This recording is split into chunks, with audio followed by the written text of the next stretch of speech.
Clip number 123، اس میں آپ قرآن پاک کی سورہ آل عمران کی آیت نمبر 74 سے لے کر 76 کی تلاوت، ترجمہ اور تفسیر قرآن صراط الجنان سنیں گے۔ بسم اللہ الرحمن الرحیم۔ ترجمہ، اللہ کے نام سے شروع جو نہایت مہربان رحمت والا ہے۔ یختص برحمتہ من یشاء واللہ ذو الفضل العظیم۔ ترجمہ، وہ اپنی رحمت کے ساتھ جسے چاہتا ہے خاص فرما لیتا ہے اور اللہ بڑے فضل والا ہے۔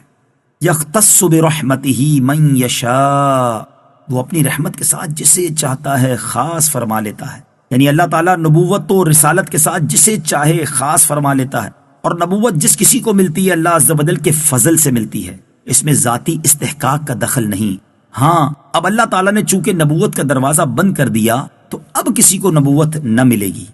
وَمِنْ أَهْلِ الْكِتَابِ مَنْ إِنْ تَأْمَنْهُ بِقِنْطَارٍ يُؤَدِّهِ إِلَيْكَ وَمِنْهُمْ مَنْ إِنْ تَأْمَنْهُ بِدِينَارٍ لَا يُؤَدِّهِ إِلَيْكَ إِلَّا مَا دُمْتَ عَلَيْهِ قَائِمًا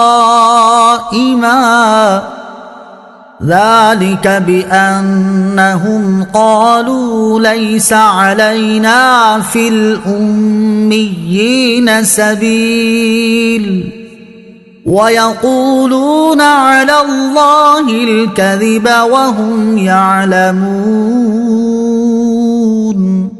ترجمہ، اور اہل کتاب میں کوئی تو وہ ہے کہ اگر تم اس کے پاس ایک ڈھیر بھی امانت رکھ دو تو وہ تمہیں پورا ادا کر دے گا، اور انہی میں سے کوئی وہ ہے کہ اگر تم اس کے پاس ایک دینار بھی امانت رکھ دو تو جب تک تم اس کے سر پر کھڑے نہیں رہو گے وہ تمہیں ادا نہیں کرے گا۔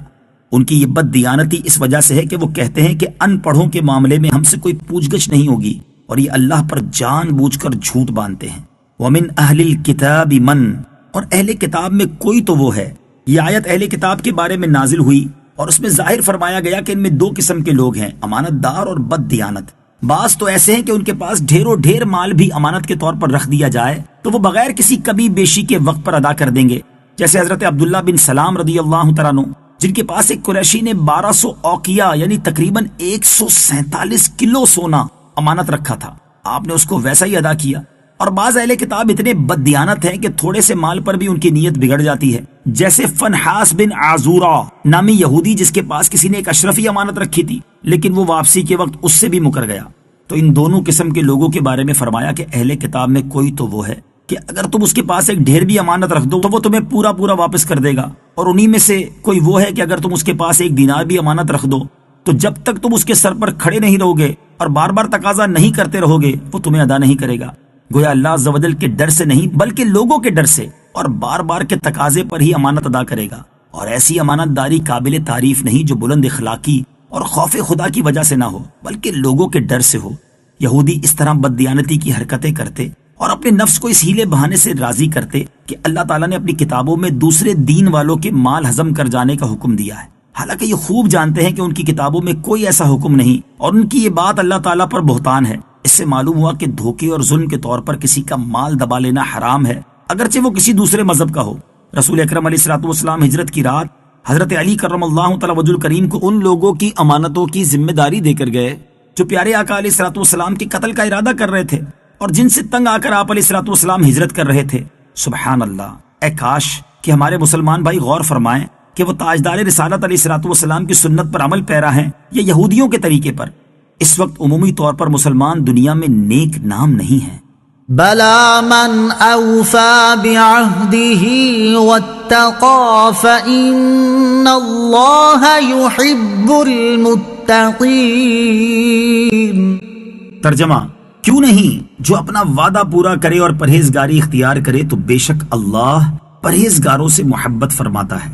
بلا، کیوں نہیں یہودیوں کی بات کے دوسرے مذہب والوں سے بددیانتی کرنے پر ان سے کوئی پوچھ گچھ نہیں ہوگی بیان کی گئی۔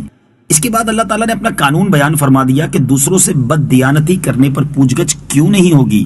وعدہ پورا کرنا اور امانت کا ادا کرنا دونوں چیزیں پرہیزگاری کے ساتھ تعلق رکھتی ہیں، اور پرہیزگاری اللہ تعالیٰ کو نہایت محبوب ہے۔ تو جو اللہ تعالیٰ کی پسند پر چلے گا وہ اللہ تعالیٰ کا محبوب بنے گا، اور جو اللہ تعالیٰ کی پسند کی مخالفت کرے گا اس پر ضرور مواخذہ کیا جائے گا۔ اس سے معلوم ہوا کہ جو کسی سے وعدہ کیا جائے اسے ضرور پورا کیا جائے، خواہ رب عز و جل سے کیا ہو یا عام انسانوں سے، یا نبی سے یا اپنے پیر سے، یا بوقت نکاح بیوی سے یا کسی اور عزیز سے۔